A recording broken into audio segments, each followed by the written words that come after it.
Hey guys, Keith here.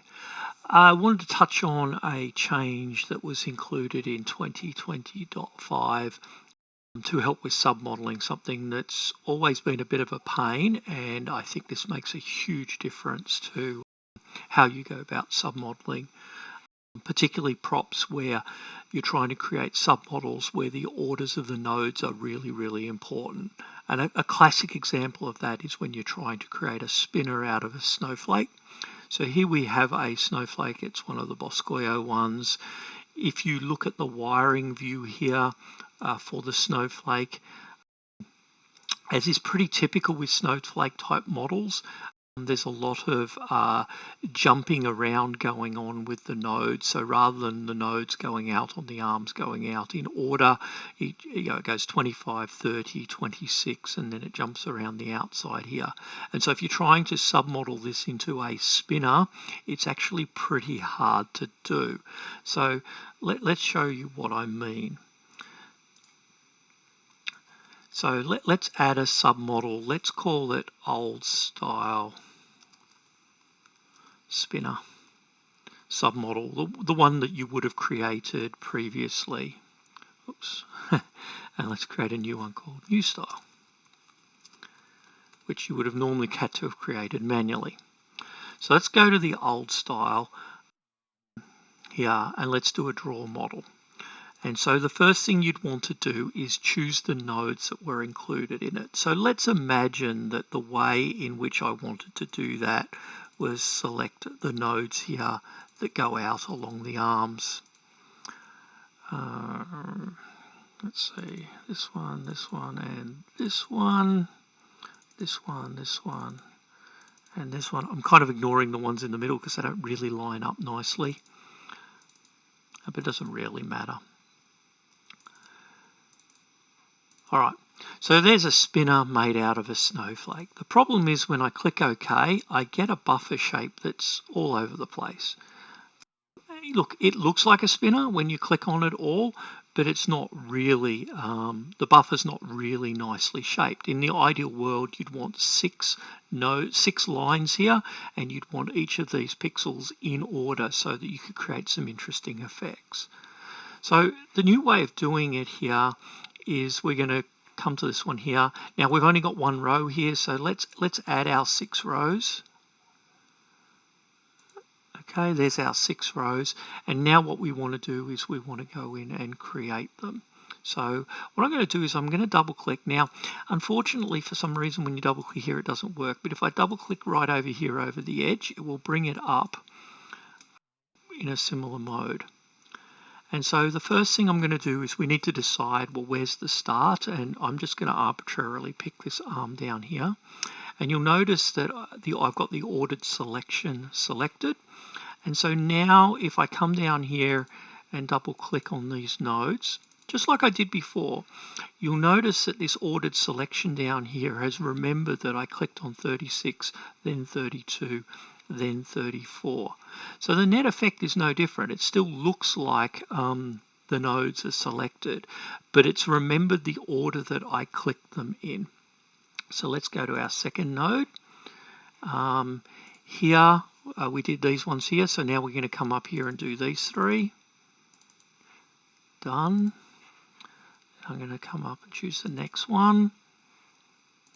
So we've done those, so now we're going to come up to here and do this one, and this one.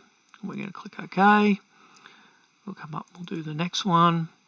So here we're going to want the ones up here, so we'll do those ones, and those ones. Second last one. Okay, so now we're down here, so we want 12, 8, and 10. And finally, we'll do 6, 2, and 4. And we'll click OK. We'll click OK. So let's go and have a look at what those 2 buffers look like when you start to sequence them. Oh, one more thing I should show. So here, when I click on it, you can see all the nodes selected. It looks exactly the same under both. So both of the nodes, both the submodels have selected exactly the same nodes. The difference is it's created a very different shape buffer. Now you've always been able to do this. You just had to manually type these things in to make sure that they're created in the right order. So let's quickly create a sequence. And let's show how different effects look different on those things. So I think a great one to use is the single strand.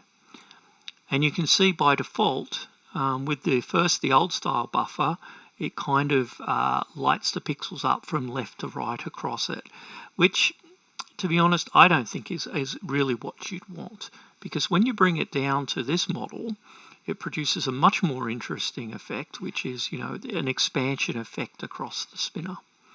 And if we were to rotate the buffer here and rotate it by 90 degrees, now we get a spinner that's going on around the buffer. There's no way to achieve that using the single strand effect up here. Now, sure, you could come up here and put a pinwheel on it, onto this buffer, and you would get the effect. You'd probably want to light a few colors up to get it. And even then, it just doesn't look great. A bit of thickness would help. But it's definitely not as interesting and useful as a buffer like this. So yeah, I think it creates a much simpler way to create complex buffers where the orders of the node on each of the lines matters to you, because you can now double click it and do that. Now there is one more thing I do want to show. So let's go and take a really big snowflake here, just because I want a bit of size in the model. And let's go back into our submodels. Because obviously now when you're doing this and you're creating that submodel, oops, went a little bit too far.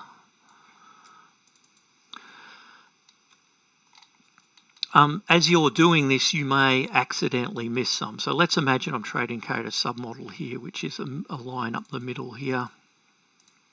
Let's imagine I missed that node.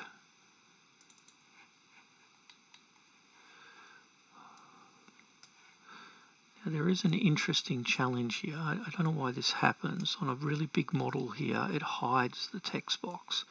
And I'm not sure I can easily get it back.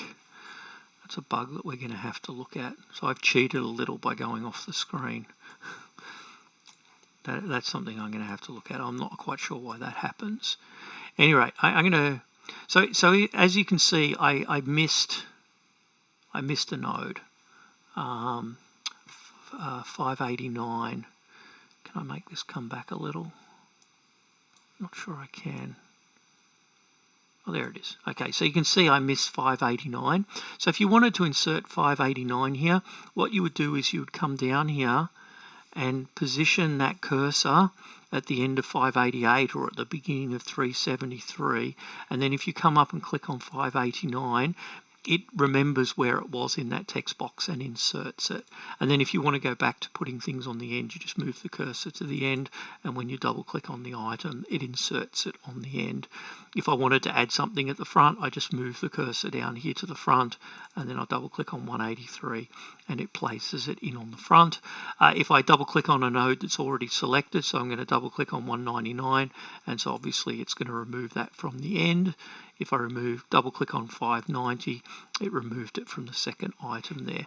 So it kind of it remembers whereabouts it is where you've clicked the cursor, and it knows that now I'm right in the middle of 373. So if I click on 201 now, it'll place 201 after 373. So that kind of works.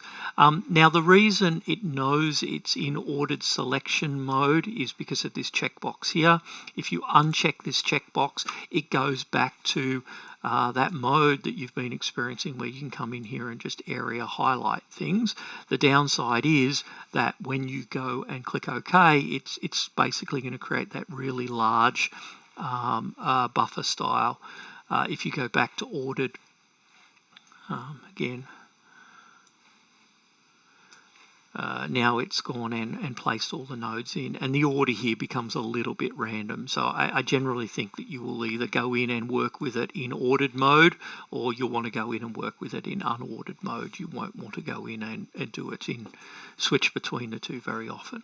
So yeah, I thought that would be useful for people to see. I think it will definitely make creating certain types of submodels substantially easier than it used to be, where you had to run the mouse over the nodes, work out which node it was, type it in. It should save a bunch of time. Thanks, guys.